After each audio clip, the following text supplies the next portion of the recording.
How are you today? I hope all of you are fine. And we are still studying.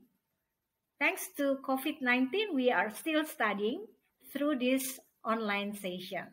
So today, I'm going to continue our story or our lesson. It is about narrative as a legend. You are still with me, Mem Lasma Dwina from SMA Negeri 4 Bandar Lampung. So don't forget to subscribe and stay tuned to my YouTube channel. Aha! English for all. So today we are going to talk about narrative as a legend. And if you see this picture, I'm sure that you understand or you can see where this story comes from. Yes, that's right. It is from Japan.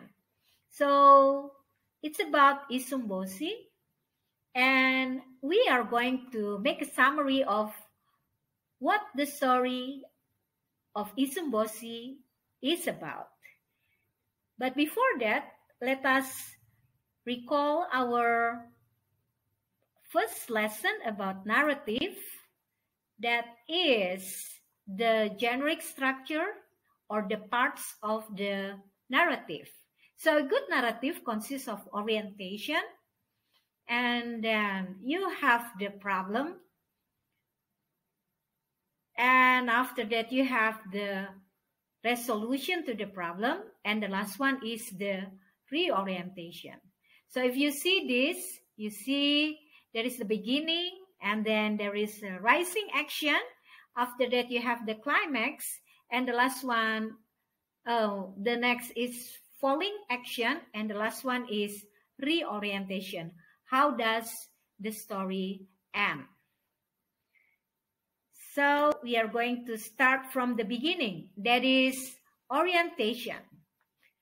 Issumboshi is a kind of story that is taken at the past period. So that means we are going to find out who, where, and when of the story. So let me read for you a bit of the beginning of the story. Once upon a time, there was an old couple who didn't have a child.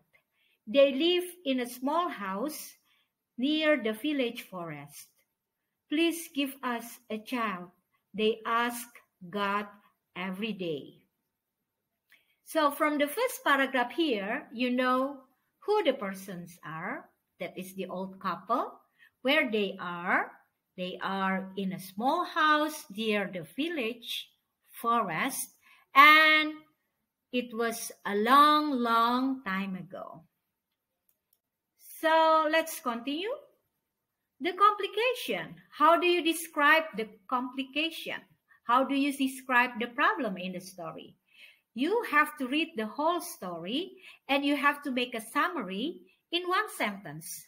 Of course, there will be many problems that you will find out in the story later on, but you must be able to find out one big problem in order to connect that to the next part, that is the resolution.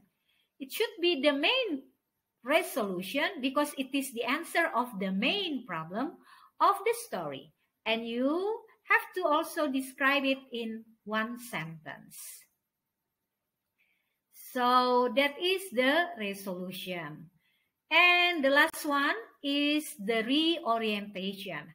How do you describe the ending in the story? What happened to Issumboshi? Did he die? Did he continue his life? Did he open a big business? Did he become a king? You can describe it in one sentence. And you can also talk about the parents. You remember that he had parents, and what happened to the parents? Okay, so that's what we have in reorientation. So in order to make a story of Issumboshi, you have to find it out by yourself. You can find it in the book of the government English book. And after you read the story, you have to find out your own explanation of the orientation, complication, resolution, and reorientation. I hope you learned something from this, and I hope you can do your work. Thank you for watching, and see you again another time.